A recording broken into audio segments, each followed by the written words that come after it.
Hello everyone and welcome to today's video. It's spooky season and I have been making 52 Halloween artist trading cards to celebrate this season, but now I need somewhere to put them, so I am going to make a spooky spellbook inspired by this card that can store all 52 of these Halloween cards. Here is the book that we are going to be transforming into a spooky spellbook. It has been painted on, but it's in need of a makeover, so we are going to give it a makeover. It was at one point Little Mermaid inspired, but now it is going to be transformed into a spooky spellbook. The first thing I'm going to do for this transformation is to make the sketch that looks just like the card onto the book. That way I know where everything is supposed to be and how it's all supposed to look, and that will make it a little bit easier for me later when I bring out the paints and bring out the things that can't be erased. Let me know if as an artist you ever run around the house trying to find the perfect circle, but I finally found the perfect circle to make the little moon pattern at the bottom, so I sketched that onto the book as well. And basically all of this sketching is void later because my plans kind of have to change based on my mistakes, really, is what it is. So I kept on sketching everything out. I figured that lettering is really hard and it couldn't hurt for me to get extra practice anyway, so I kept on just sketching out my entire design. Plus, it was super important that I had a good layout for the plan that I had. It was the perfect plan, so I thought, but it ended up not working out, but that is all okay. For now, I just kept on going with it and getting everything perfect, and it ended up helping me later anyway, so it all worked out, and at least I got that extra practice in. But here is the perfect plan that I had. I was going to use this adjustable speed rotary carver to carve out the lines that I made in the book. That way I could fill the lines with paint and then have, like, you know, a hidden depth of paint in there. So here I am trying to carve into the book and it just wasn't working. Whether it was me or the machine, I don't know, but let's say it was the machine because that makes me feel better. But then I tested out my idea anyway and it kind of worked, but it really wasn't worth it and it wasn't giving me the effects that I was hoping for. So instead I went ahead to plan B, which was to just paint the entire book.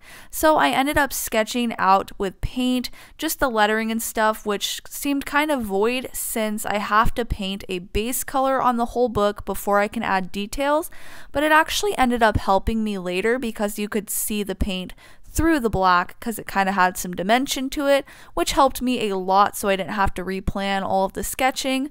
But for now, I'm just painting the entire book black, including the inside parts and just everything that needed to be that color. I repainted the inside cover, and I also even painted these little hidden parts, which my past self painted, so now my future self or current self has to paint them. So I kept on going with that, and now it is time to add the details to the front cover. I'm not gonna lie, this was very challenging. I think that little mess up from that rotary carver really got into my head, but I was so terrified that I was going to mess up the entire book, which it's just paint. I don't know how I could have done that, but I was really terrified that it was just going to come out terrible. But then I remembered this little thing that I heard, and it was about how you should create without worrying about or thinking about the final result of your painting or of your drawing, whatever. You should just create and enjoy the process and not focus too much on the outcomes. So that's what I tried to do.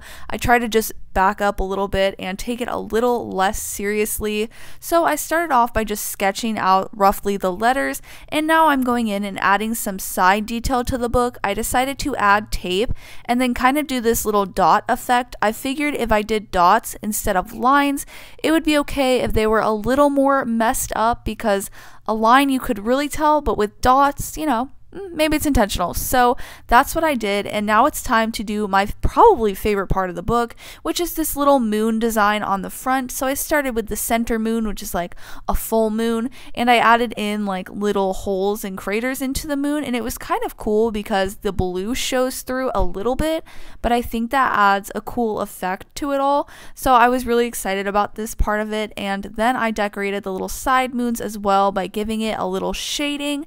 and by adding in a couple of little designs on top as well, just to make it fit the whole thing.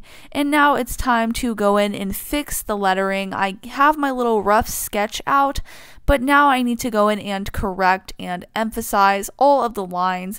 This again was very scary because you need a very steady hand, but also a very sure hand. You can't be like hesitant about the lines you're making because then they look sketchy and not like polished.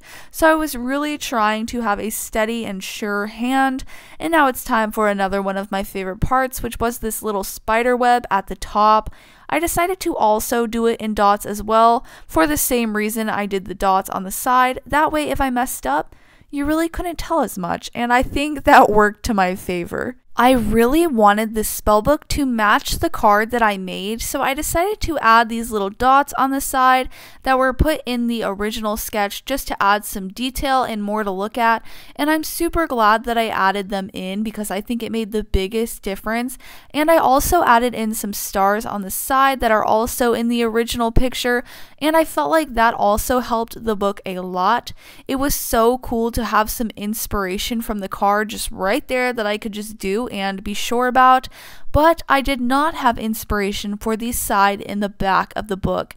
So now it is time to work on those. I started off by giving them their base color, and now it is time to go in with whatever detail I decide to do. So I decided to write spell book on the side instead of book of spells. I just felt like spell book would make more sense for the spine of the book, so that's what I did, and just followed the same process of kind of sketching it out and then going back and kind of outlining and solidifying the entire design afterwards, which again was a little scary, but for some reason the spine of the book wasn't as scary as the front.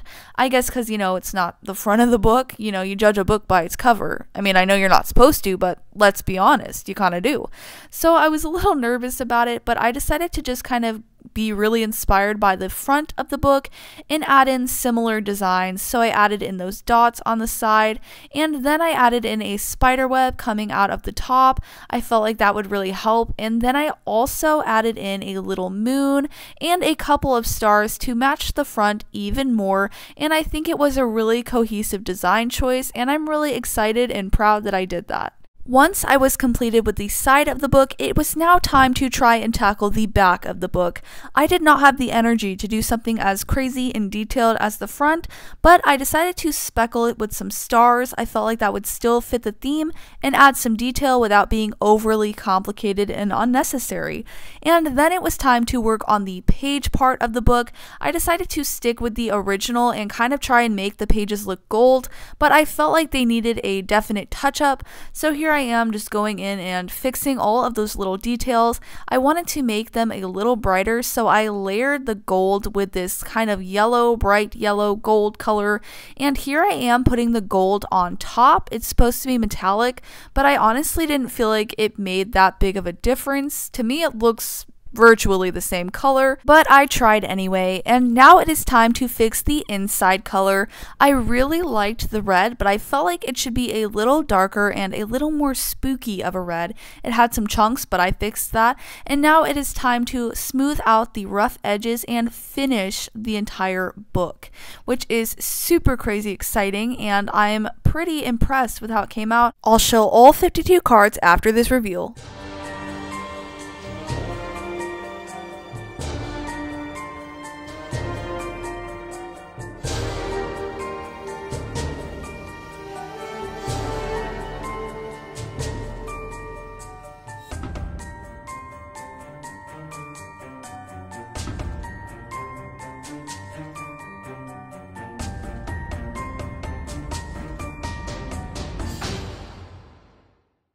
And now here are all 52 cards that we made during this entire process.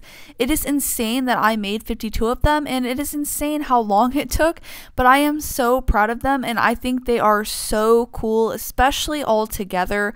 I think it's awesome how they each have their own style. I kind of struggle with knowing my art style, and it was really cool to see that these all have my style in them, which I never really understood, but this was a very cool way way to demonstrate that to me.